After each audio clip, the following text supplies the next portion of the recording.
Howdy, folks. Oh, God. Howdy, folks. Greg Off 4 coming at you again, your resident vintage gamer. Guess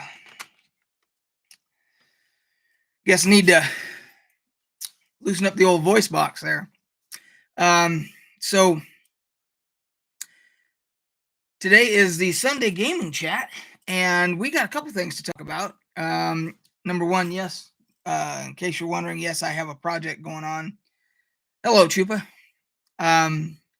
Because I'm going to be working on, we're not playing next week for sure. We're not playing our D&D game, and then we may not be playing the week after that, because next week is Christmas Eve on Friday, and then the following was New Year's Eve. So we'll have to wait and see. But regardless, so during the hiatus, I'm going to be working on my my collection and all that. I got a lot more cataloging and stuff to do.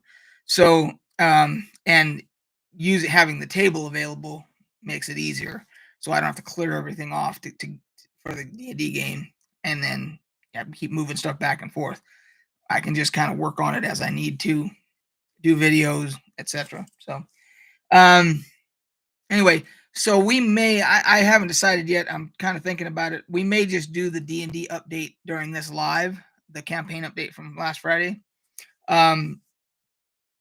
because we did a lot of administrative stuff where we had one player who had to level his magic user, Von Brill, the magic user had to level, and thus had to get pick a lot of different spells, see if they could learn them, all that type of stuff.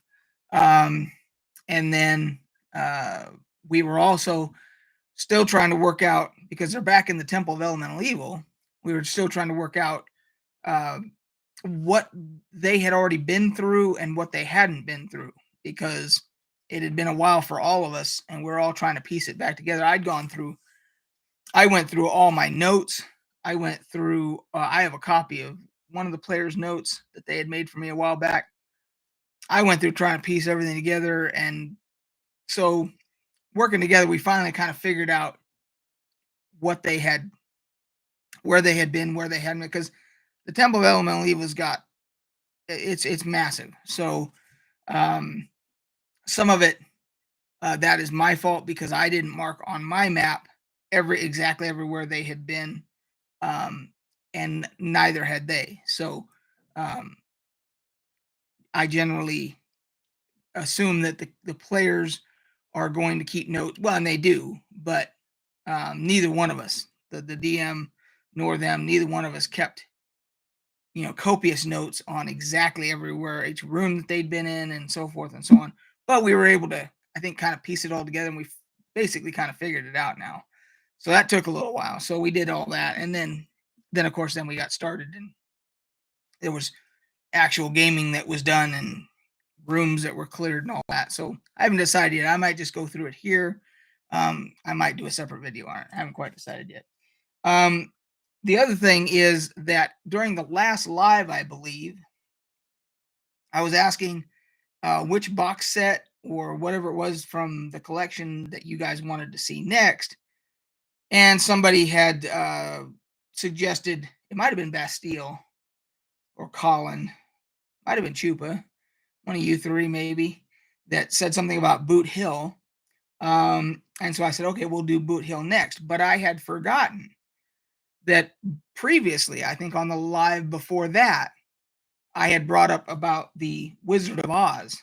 I have 2 Wizard of Oz rule sets, tabletop role-playing sets. This is one of them. I have the other one here. And then I also have the minis that I wanted to show. Now, I don't know if these are going to show up on the camera, but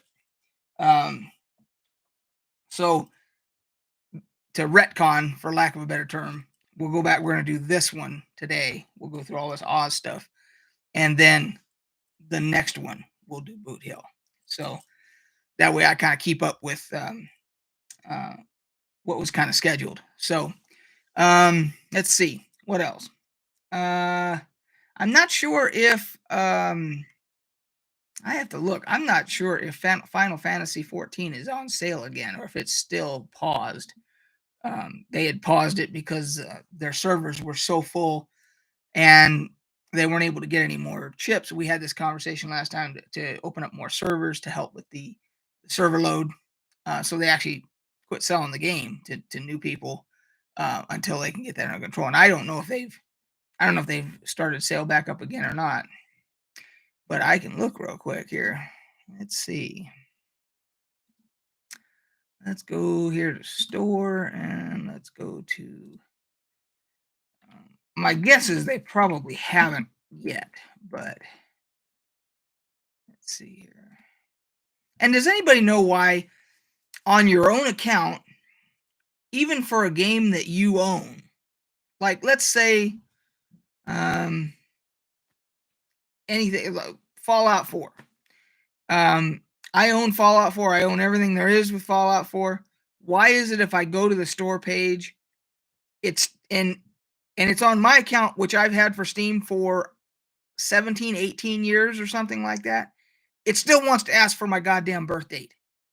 It's like, how can they not fix that? It's like, is there not an internal check that says, okay, this person, we already have their birth date. And not only that, but the game for which they're looking at on the store page to just check the price or whatever, they already own it. It's already in their library. So that means they would have had to have already passed the age check to buy it in the first fucking place. Why are they still asking for my birthday? I don't give a shit how they want to try and explain it to me. That ain't never going to make any sense. Oh, well, somebody else could be using your account. Then that's none of your goddamn business. It's still my account. If somebody's over my house and I say, hey, go on Steam real quick and check some, that's my goddamn business, not yours. Steam, Valve. Anyway, back to Final Fantasy 14. Okay, so you can buy Endwalker. You can buy the DLC. Yeah, the base game is still unavailable temporarily until they get the servers taken care of and everything. So that does answer that. Okay, let's go back. Where am I? There we go. Okay, so anyway, it says we got 4 people in here. Does that bug anybody else with Steam that it's even if it's a game you already own and you're on your account, and you go to the store page, it wants to ask for your goddamn birth date again to verify you're old enough? It's like I just that's one of those things. It's like there's some bureaucratic bean counter legal beagle somebody corporate knucklehead that for some reason thinks that that's still necessary. That we live in a society that has to be that babysat or who knows what. But anyway, I guess it doesn't bother anybody else. It must just be me. It used to be, at least now, it should have, if it's your account, it should have the birth date you've put in the last 400 times in your entire 18 years of Steam career. It'll have the same way, and you can just click, okay or something to verify it or whatever. And it's like, well, if you already are saying that you have my birth date saved, what the fuck are you asking for it again for? I mean, see, that's the kind of shit that makes my brain go crazy. That doesn't even make any goddamn sense. But it used to be that you had to, every single time, every game you went to, age verification, you had to type it in again, and nobody uses their real birth date anyway. Everybody puts in, so it just so that because it's easier to just click, 1 something, 65 or something, and you can, it's a stupid goddamn requirement. I have never understood that, but anyway, so before I get started on this Oz stuff, anybody have any questions, any comments, any observations about Anything going on in the gaming world right now? So, um, I'm only seeing Chupa in here right now. So, hey, Edward Green. Yeah, Shed Aquarium. Well, it's actually not that. I wish it was a better hat. It sits kind of flat and um, but that is by far the best aquarium I've ever been to in my life, and I've been to quite a few aquariums. Um, the Monterey Bay Aquarium in California, the Scripps Institute Aquarium in California. I've been to both of those. Um, I would say the Shed is probably better than both of those. Um, and you just wouldn't think of that, when you think of Chicago. But when it comes to museums, considering he mentioned this, Chicago, as far as I'm concerned, has the best museums of a big city I've ever seen in my life. I would have never guessed that because I ended up going. We went to the Field Museum, um, and I've heard that the what is it? Is it the modern art or there's a couple, there's a few of them there. They're known for their museum. I would have never guessed that. But as far as aquariums go, I mean, the fact that they have beluga whales in captivity on display at the they have a big enough tank for beluga, at least two beluga whales. Um, that's crazy. Because yeah, you normally don't see that in a regular aquarium. Um, and then what else was there? There was a Shed Aquarium. There was that. It was a natural history one. Was the other one? Regardless, anyway, maybe the Field Museum is natural history. I can't remember. I just know that they kind of blow everybody out of the water when it comes to that stuff. So, let's see. So, if nothing else, I'm going to dive into this thing here. So, as we talked about, my wife is a gigantic Wizard of Oz collector, fanatic, um, whatever you want to call her, enthusiast. Uh, so her office is all Wizard of Oz stuff. Like literally, there's not. I don't know if there's any more. It's like this down here, but all Wizard of Oz shit. Not this big, but it's still packed. And so I just saw it one day. I was like, uh, on some either eBay or somewhere, and I just happened to see a Wizard of Oz tabletop role playing game, and I'm like, oh, that's actually an interesting idea. I said because the world of Oz could lend itself perfectly to tabletop role playing. I mean, it's literally it's got all the elements. And so the first one I saw was this Adventures in Oz, and this is just a little. Um, this is just a little pamphlet kind of one. It's only about that big, but it basically gives you all of the basics. I'm going to answer your question in just a second, Edward. It gives you the basics and everything. It's got a little bit of artwork in it. But it's $14. It was $14.99, yeah. And I think I got this on Amazon. And it's got a little bit of artwork and stuff in it, but it's very basic. But that's perfect for like people that want to game as a family. Just the kids and the parents and whoever want to get together. It looks like it's very simple, very basic to get into. There is, I believe, at the back. I think, yeah, there's even character sheets that you could make some copies of, right there, and just a very basic. And that looks like, based on this artwork here, um, that looks very, very close to the artwork in like the original Frank L. Baum, the author of Wizard of Oz, of all the Oz books. There's like 12 different Oz books for anybody that didn't know that. The Wizard of Oz, the one that it's based on, is only one book. There's like 12 different books in the Land of Oz. But this artwork looks very reminiscent to that, what you see in the novels and everything. So this one is more, I think, traditional, basically. So let's answer this question here. Do you have the Rod of Seven Parts box set? I was looking at the original Eldritch Wizardry and found it there. Yes, I do have it. Or rather, didn't realize that the rod was an OG magic item. It is, in fact, an OG magic item. in the DM's guide for first edition. But I have the box set back there. So we could do that at one point too. We can put that on the schedule. So, and then I don't know if it was at the same time I saw that one or if it was a little later. I can't really remember. I know I didn't buy them together. But then I saw this one.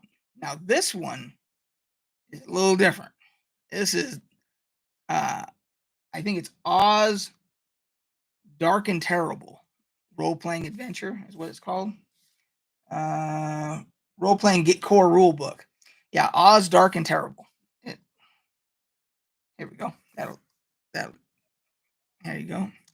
And this is a nice big beefy rule book here. And if you can look at if you can see the art there, that is much different artwork than this other one.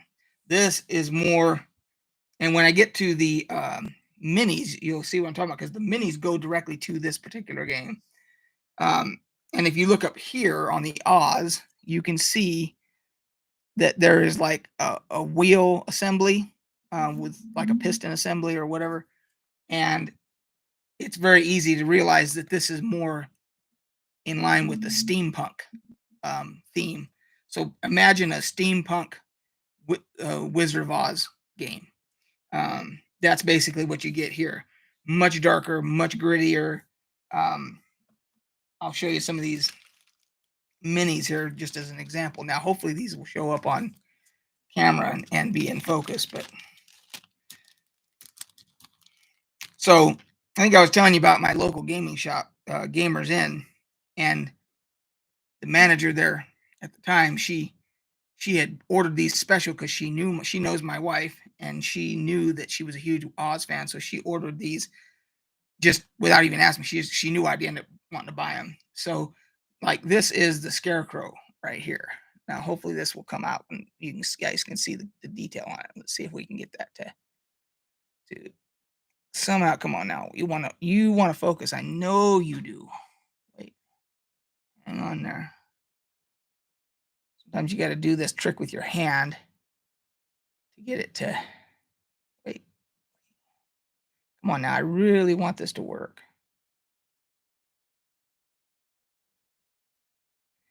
I know, camera, that you want to. It keeps wanting to, and then it stops. Damn it. And this I've actually had better luck with my old camera doing this than I have with this new one. This new one doesn't really want to work real well. Oh, I had it there. Why don't you want to focus, you jerk? Anyway, you'll have to take my word for it. The detail on these is quite good. Anyway, he's got a big scythe. Let's see what this one is here. So here's the Tin Man. And the Tin Man looks much more sinister than, like, nothing brings out the quality of, perfectly sculpted minis, like dropping them on their fucking head. AJ, dumbass. That's not going to want to focus at all. It kind of wants to, and then it doesn't, so. But, damn, I had better luck with my other old camera than this new, more expensive camera on getting stuff to focus. But anyway, here's the Wicked Witch. The Wicked Witch looks much different here. This Wicked Witch reminds me of, there was a Wicked Witch kind of in Saints Row 3, the video game. You could, there were models for like a Wicked Witch type model, and this is more along the lines of what I think she looks like than actually fantasy role playing. So this is much more of an adult game, and you have Dorothy and Toto here. And when I said steampunk, the reason that convinced me of that was not only the fact that you see some like mechanical stuff there, but here's the Cowardly Lion. The Cowardly Lion's carrying a badass pistol. He looks like he's carrying Hellboy's pistol. And I wish I could get that one. Wish I could. You could, for a second there, it was in focus, but damn it. Come on now, you son of a bitch. But anyway, you get the idea. You guys can probably find these if you Google Oz Dark and Terrible. You might be able to see the minis.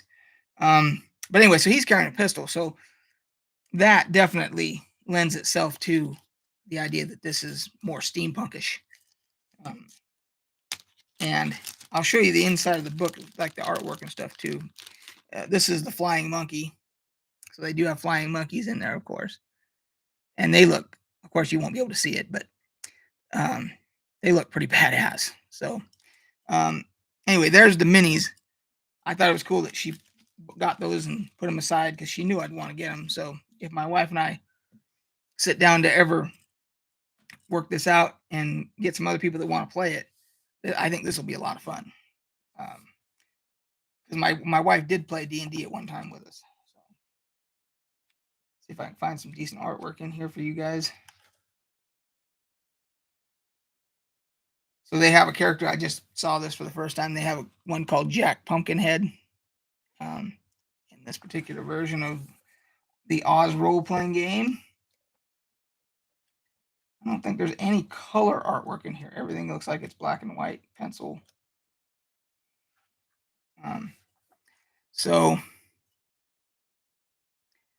But this is a very like comprehensive book here. This looks like it's a very thorough. Oh, there's a map back here too.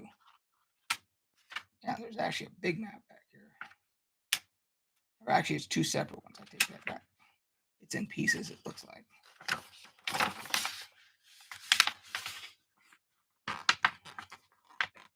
Yeah, that's glued.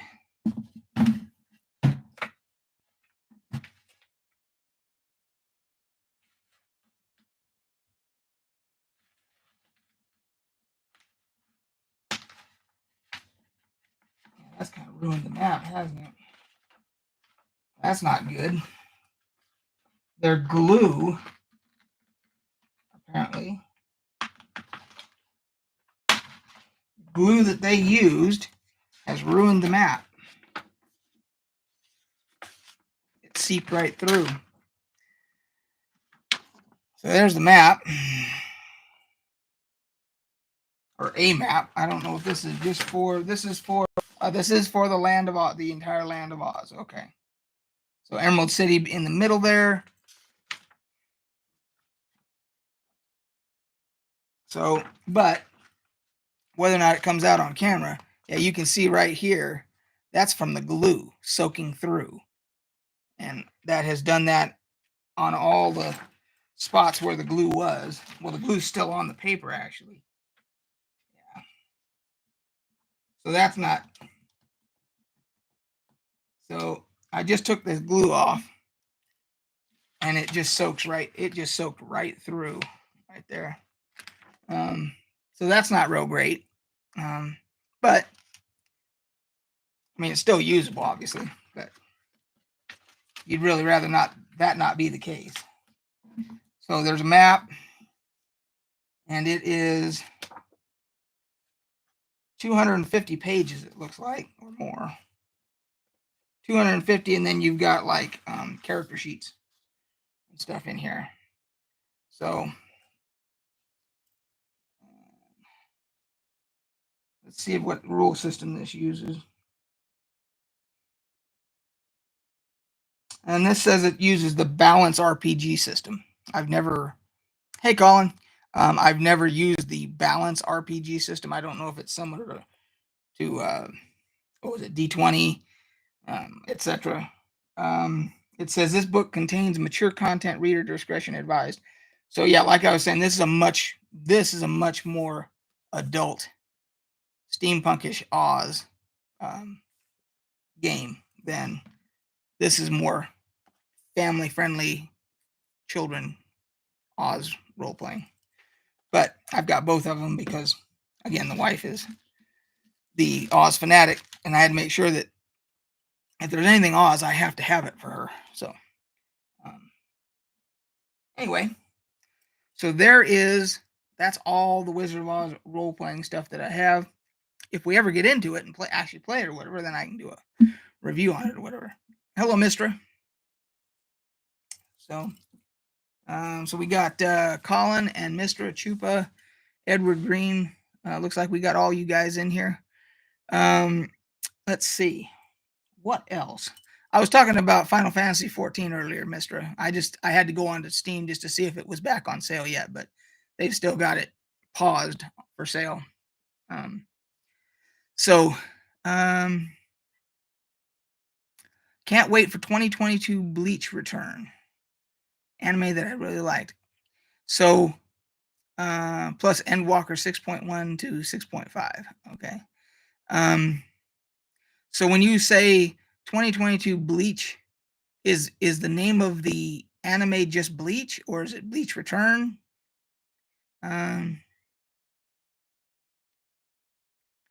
So it says here, my partner used to be the director of the Columbian Theater space that was adjoined to the Oz Museum in Wagoner, Kansas. My wife, I've taken her to that.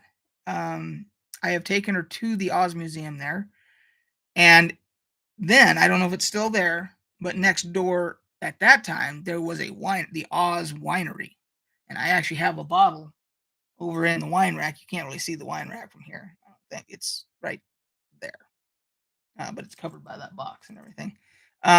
In the wine rack over there, the wine's long gone, but I kept the bottle. I can't remember which one we bought there, but there was actually you could actually do Mago. That's it. Yeah.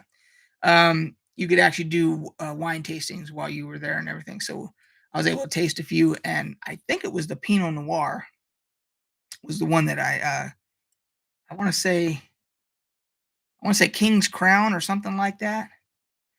And I actually used. It's kind of funny because I actually posted to Twitter for the finale of Game of Thrones, or it might not have been quite the finale. It might have been the Battle of the Bastards, which to me is one of the best episodes of television in history of television.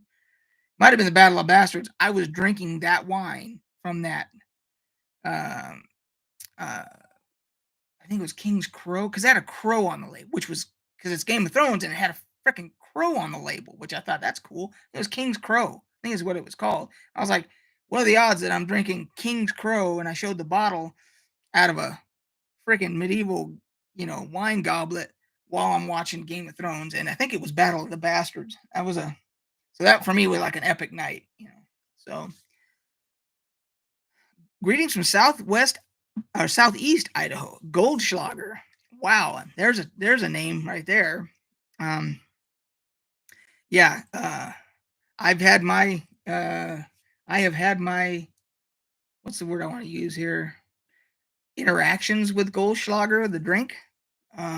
Yeah, we'll leave it at interactions. Let's see here. Okay, I want to back up here and make sure. So, the Columbian Theater space, is it still there, Edward Green? Or is that where the winery is now? Or is it on the opposite side of the museum from the wine? Because you had winery and then museum. Maybe there was something on the other side that I didn't see. So, let's see here. Mr. says, as far as the sales, I think they will have to open up in January. Surely latest February, only as long one member of the board can convince the rest. Yoshi P, the director and producer of 14, sits on the board of directors. Okay. So it'll be a while then before. I mean, I already own it, thankfully. I had bought it back when I played it and tried it out and everything. So if I ever want to jump back in again, I already own it. I can just kind of wait for the server stability and the queues to go down and so forth. So yeah, maybe on the next, if I remember on the next live or whatever, I'll bring that bottle over so I can kind of show. I hope it's still there because the wine was actually really good. So, and I'm not a huge wine drinker, but Yeah, I just haven't bought Endwalker.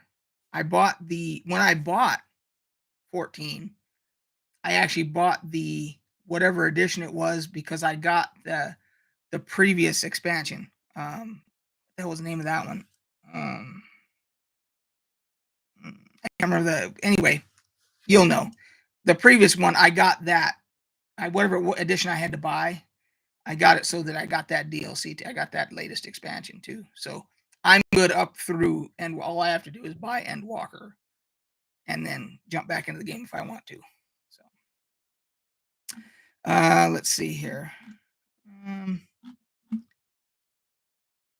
so, one thing I guess we can talk about real quick is I think that COVID is is going to start having an impact again on being able to go and do things.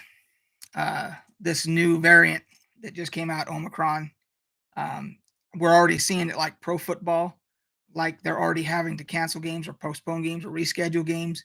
I heard the same thing in hockey. I've heard that Broadway, like the Broadway plays and stuff like that, some of those had to cancel already. Um, so, um, yeah, a lot of, I have a bad feeling that now I don't know if it's, I don't think it's affecting movie theaters yet because Spider-Man seemed to, and don't anybody put any goddamn Spider-Man um, spoilers in this chat.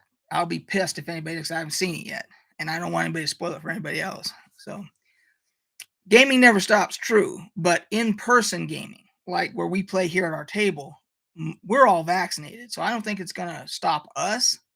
But um, like people that like to game um, at game stores, um, it did huge. It did like I want to say almost $300 million.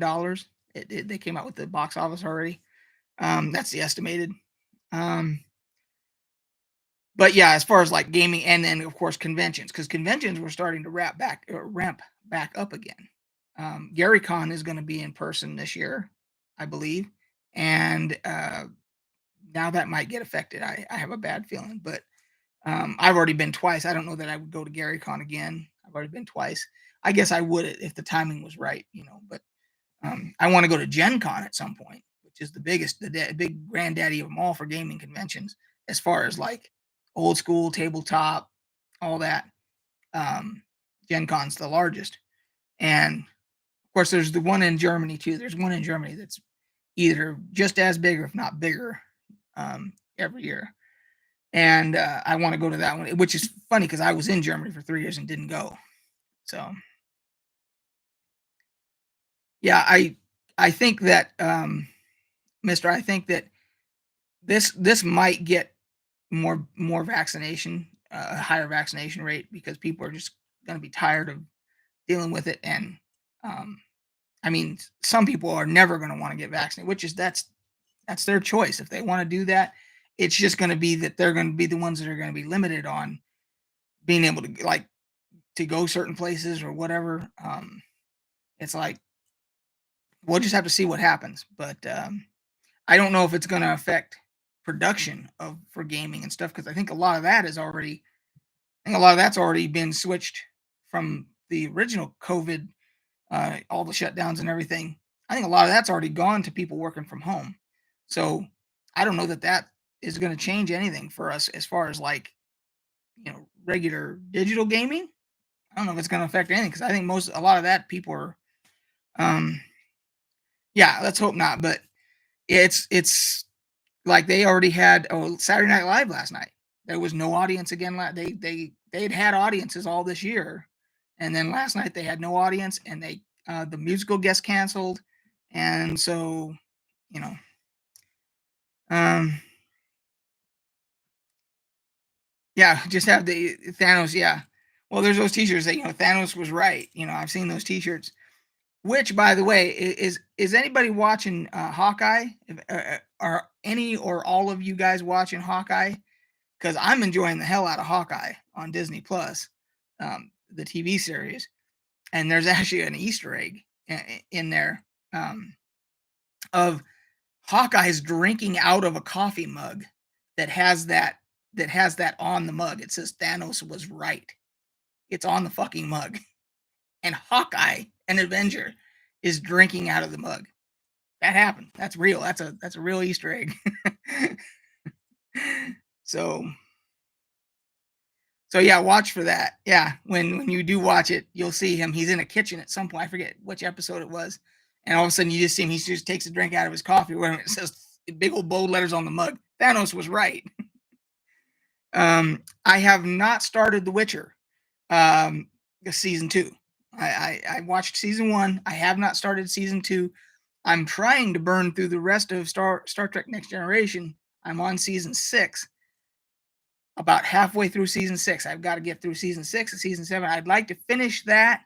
Then I'm immediately going to go to season 2 of The Witcher.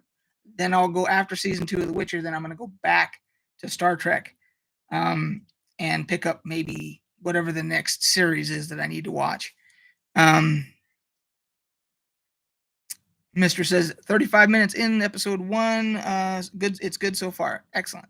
I have a lot of faith in that. That the first season was really good, so I don't see any reason why season 2 shouldn't be good. So, the only thing I might do is I might go finish Next Generation. I then go Witcher season 2. After that, I might go back to Battlestar Galactica because I never finished Battlestar Galactica. I'm about halfway through, I think, of that series. I really want to finish that and then go back to the Star Trek stuff. Being retired, I can actually kind of roadmap the stuff I want to watch, you know.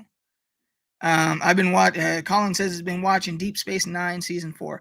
See, Deep Space Nine is on the schedule, but it's got to be. I got to finish Next Generation and The Witcher, and then maybe Battlestar Galactica, and then go back. And I don't know if Deep Space Nine is next in line after Next Generation. Somebody told me that oh yeah, and then I've got the Expanse. See that? Yeah, there's just that's why people, when they say, "Oh, I wouldn't know what to do if I retired," I don't know how people can say that. People that say that don't know what they would do if they retired must not like TV series, good shows and stuff like that, or movies, and must not have any like hobbies like gaming or even reading, gardening, traveling, taking care of their pets. I mean, there's just so much. Yeah, I don't know how people, when people say that, it's like, they must just live for work. I'm sure there's workaholics that's all they want to do. So I've never had that DNA in me. So Chupa says I'm on episode 10 of season 1 of The Expanse and just not into it at the moment. It's not bad, but slow. So I'll let anybody else that has seen that already comment on that, because of course I haven't seen it. But I'm generally when it's a multi-season series, I usually give it the first 2 full seasons. I've learned that I've got to give it the first 2 full seasons to see if it picks up or if it grabs me. Because I've made the mistake before and I think I did that with Battlestar Galactica. Battlestar Galactica, I don't remember why I stopped watching it. And everybody's told me that you've got to watch to a certain point and then you'll be hooked. So,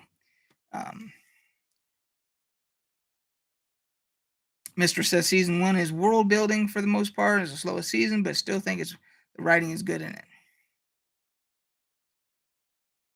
I'd second the new Battlestar Galactica. It was great. Yeah, and don't get me wrong, I was not disliking it. I just, for some reason, I stopped watching it at some point, and I didn't dive immediately back in for whatever reason. So I know I've got to go back to it, and I know I'll enjoy it. But I think, if I remember correctly, what's her name? The female pilot, Starbuck. I think she's the one playing Starbuck. I think she actually piloted a Cylon ship, and she actually ended up bringing it back or something like it was. That was a fantastic episode, And then after that, something happened where there was a trial. Um, there was a trial involving some kind of treason or something like that aboard the Galactica. Um, and that's where, and I think that's where I stopped watching. So um, I probably may even have to go back. May even have to go back an episode just to get caught up. But that should give you an idea of kind of where I'm at. So um, Thomas Jane's haircut is driving me crazy. I don't know who that is, so that must be for somebody else. Season 2, season 4, The Expanse were my favorite seasons. I'm on season 5 at the moment. Correct. Yes. She was also in a couple episodes of The Big Bang Theory. She was Howard Wolowitz's masturbatory fantasy woman. If I remember right, she was. What in the hell is her name? Anyway, yeah, she was also on the hell. She was on The Mandalorian, and then she was on something else too. Well, anyway, everybody knows who we're talking about. So yeah, that's kind of my schedule on like sci-fi series and stuff. Kind of what I want to. She was also in one of the Halloween movies. Okay, here I'm gonna find out right now because now I gotta know. I did not type Starbucks with an S. Google, quit adding shit to what I want to fucking type.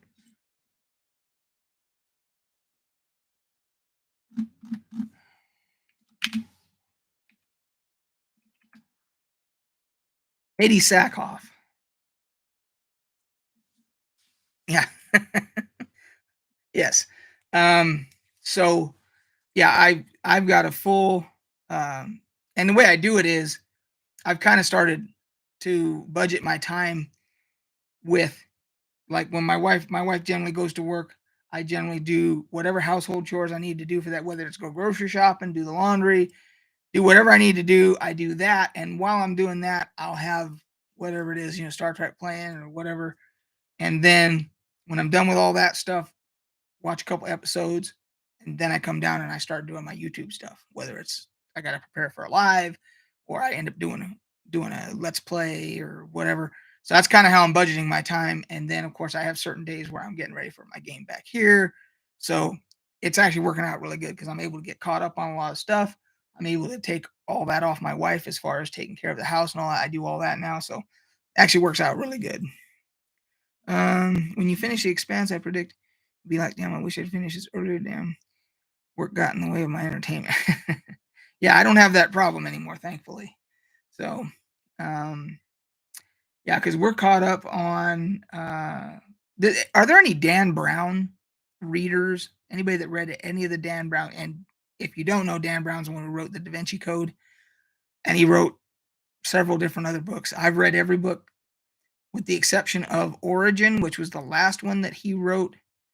And the reason I read that one, I own it, but I ordered it, I think I pre-ordered it while I was still reading Inferno, the one before that. And Inferno turned out to be such a piece of shit that I haven't been able to read Origin yet. Now, the reason I'm getting to all this is because they've made several movies. They made the Da Vinci Code, they made Angels and Demons, both with Tom Hanks, and they made Inferno with Tom Hanks. And they skipped The Lost Symbol, which is The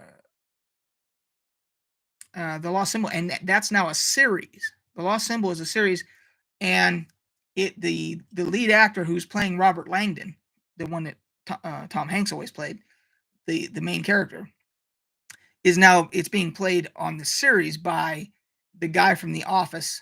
That I don't remember the character, his name on The Office. He was the young executive guy that worked there that was always like, couldn't believe all the shit that was going on at the office and all that. I can't remember that. I don't know that actor's name, but anyway, he plays the lead, and so we're actually watching that, The Lost Symbol, and it's a lot different than the book. But uh, that's the series that my wife and I are kind of watching right now because we're all caught up on like our British crime dramas and we're caught up on Hawkeye and yeah, so that's kind of what we're watching now.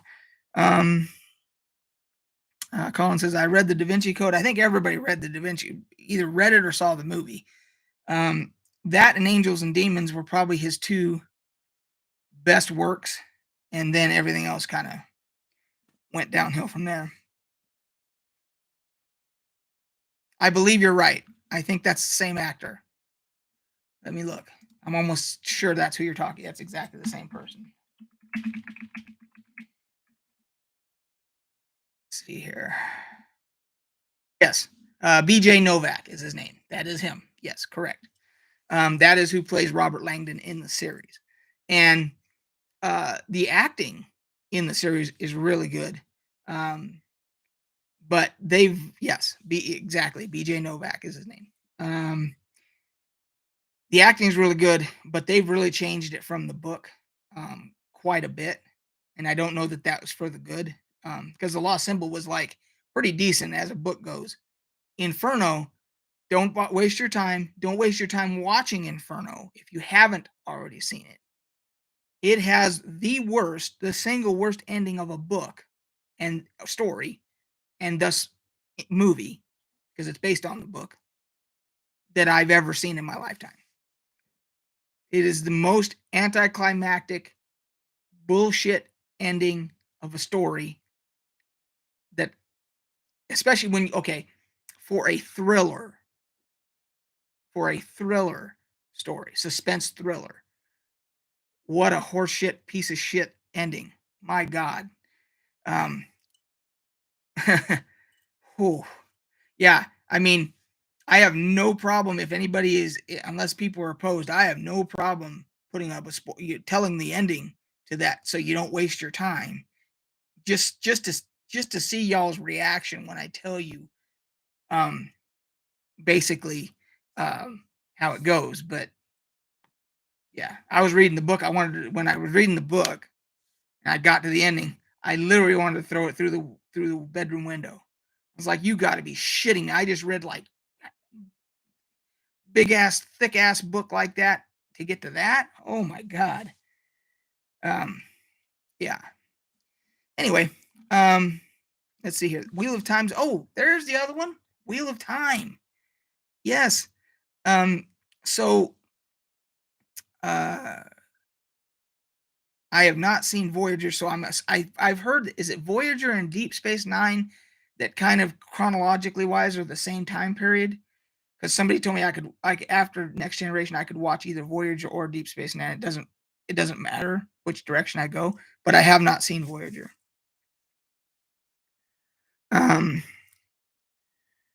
Let's see here. Yeah, Wheel of Time.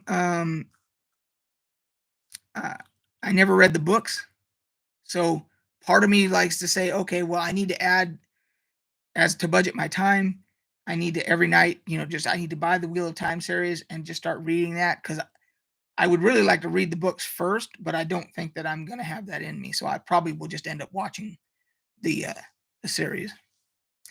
Yeah, I've heard Voyager is better than Deep Space Nine, but I always like to go chronologically in the timeline so that for continuity. So that's why I was asking after Next Generation, timeline wise, chronological wise, continuity wise, do I watch Voyager? Do I watch Deep Space Nine? And I had a friend tell me that they're one's on a space station, the other one is exploration, but they're the same time period, so it doesn't really matter which way you go. So I may go Voyager and then Deep Space Nine, or if they are concentric, I could watch episode one of one and then episode one of the other, episode two. I could do that way. That might actually be more fun. So and then of course there's like Enterprise and Picard and all kinds of other, there's other, so Okay, I think Voyager started when Deep Space Nine was in season 4 or 5. Okay, so maybe Deep Space Nine first and then Voyager. That might be the route I go then. Okay, that helps me. So, um, let's see. Oh, um, Deep Space Nine is on a space station with access to a wormhole. That sounds good. We haven't talked about the announced changes to the rule books in 5th edition D&D, with Wizards of the Coast deciding to make changes to things like beholders and mind flayers, and all this, saying that they're not necessarily evil, um, and just I don't want to use the term woke, because I think that's a I think that's a overused term. It's too broad of a brush. But I think that I saw an article that said something about when capitalism starts to destroy art, um, and um, yeah, I'm with you, Mister. If someone tries to convince me, now I'm not saying that there couldn't be a beholder being out there in somebody's game, that they're DMing it, and they have a beholder that decided to be good and do good things and good deeds and all that. That would be an interesting storyline. But as a, yes, politically correct, yes, there we go. That's better than saying woke. Um, yeah, that's going too far. It is fantasy.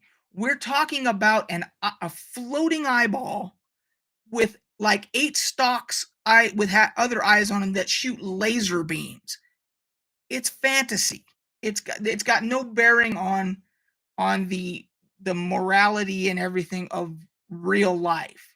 It's an escapism. Leave it alone. Leave it the way But um, I agree with you, Mister. I agree with you that no beholder is good lore wise.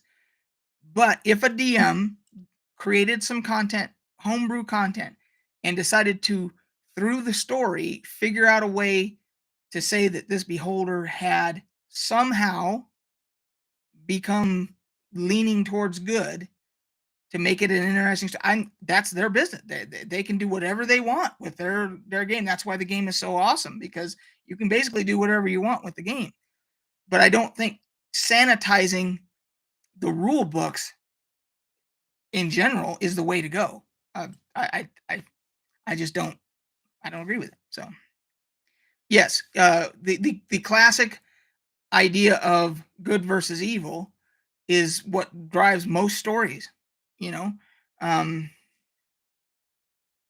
yes, you are correct again, Mister. Um, that's what I'm saying. I don't think Wizards of the Coast should try and force any of it on us. They should let the individual groups that play and their DM decide how they want to, if they want to sanitize their play and their game. That's their business. Let them sanitize it any way they want to. But like you're saying, I don't think that Wizards should be the one to force it upon us and censor the original art that was all these creative ideas that someone put on paper for these different um, uh, evil entities that are, the um, the antagonists in the lore. So anyway, yeah, I wanted to make sure I'm bringing that up. So won't somebody think of the disembodied eyeballs? So anyway, that's just my opinion. So, but that's why you guys watch, because I guess you want to hear my opinion. So, um, now luckily, I have, through my collection and everything, I have all my 1st edition stuff and my 2nd edition stuff. So I'm covered as far as my content goes. I don't need to worry about what 5th edition, what they're going to be, printing. it will probably change the fact that I've been buying every 5th edition book that comes out because I have always wanted. I've never financially been in a position to where I could buy every single product for a D&D edition as it came out. Like when when first edition came out, I was a kid, so I could not buy everything that came out. I didn't have the money to do it. Then second edition came out, I was in the army. So uh yeah, I would when well, I think it had just come out when I went there. I can't remember, but regardless, I know that there was more products that were coming out for second edition than I could. They printed a shit ton of second edition stuff. There was no way I could buy everything. And then third edition and 3.5, I don't even remember what was going on, but I got behind. Once you get behind, it's hard to go and plop down $1,000 and buy all this stuff. And then fourth edition, I wasn't interested in. And by the time I decided that, if I wanted to buy a full set, it was too late for that too. And then when fifth edition came out, I was like, okay, I'm in a position now where as stuff comes out, I can just buy it as it comes out. And as long as I, don't get behind, I can just buy everything and have a full set, for that edition. But now with what Wizards of the Coast is doing, I might just change and not buy anymore. So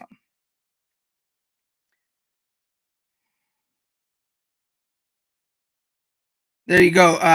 Edward says Hasbro Wizards of the Coast is in the business to make a profit in whatever direction seems to make money, and I understand that from a business I do get that. So if they think that the politically correct avenue is the way to go to sell more books, then I can't fault them from a capitalist standpoint. I'm not a big capitalist, but I understand it, and I'm not a huge corporation type person. I've seen huge corporations, you know, really take advantage of the workforce over the years and so forth. So I'm not on the side of big business usually ever, but that doesn't mean I don't understand their motivation. I certainly understand their motivation.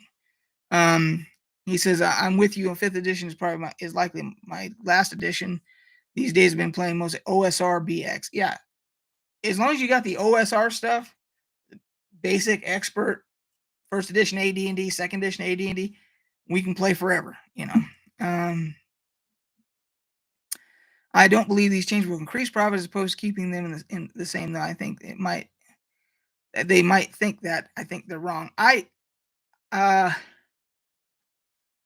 It's hard to say, Mistra, because I'm seeing with Critical Role and the popularity of Critical Role and the fact that that's appealing to the Generation Z and all that, it's hard to say which way that's going to go. It is. If I had to lean a particular way, I think you're right. I think that it could hurt their profits a little bit in the short term. Long term, I'm not sure how it's going to wash out, but we'll have to wait and see. So, all right, we're coming up on an hour, guys. Yeah, I think I am going to do it. I let the whole hour go through, and I didn't do the D&D update, so I'm going to do a separate video for that. I'll probably do that tomorrow. I'm thinking that today, I'm going to help the wife with some cleaning upstairs and everything, and then after that, I think I'm probably going to do episode 4 Let's Play of EverQuest 2, and get that going, and then tomorrow I'll do the campaign update. So, Christmas planning is going good. It's just me and the wife. That's the way we like it. Wife's already got the dinner plan. She's the amateur chef. So from that standpoint, I'm good. We're not playing for Christmas Eve. We're not playing D&D on Christmas Eve, and we may not play the following week on New Year's Eve, depending upon how things go. So we're kind of on a hiatus, and that's why I'm diving into this project with my collection back here. So over my wife will be working except for like Christmas Eve and Christmas. So yeah. But I should be making content like normal, on my normal schedule. I don't see any reason why I wouldn't. I might end up making more content. I don't know. I might do more Let's Play, EverQuest 2 series, just depending upon how much time I spend on doing this project back here as opposed to gaming and so forth. So, anyway, guys, well, thanks for all that. We had a lot of good discussion here. I think I've got my roadmap for Star Trek and the Expanse and Witcher and all that stuff laid out in front of me. So you guys take care, and I will catch you on the flip side.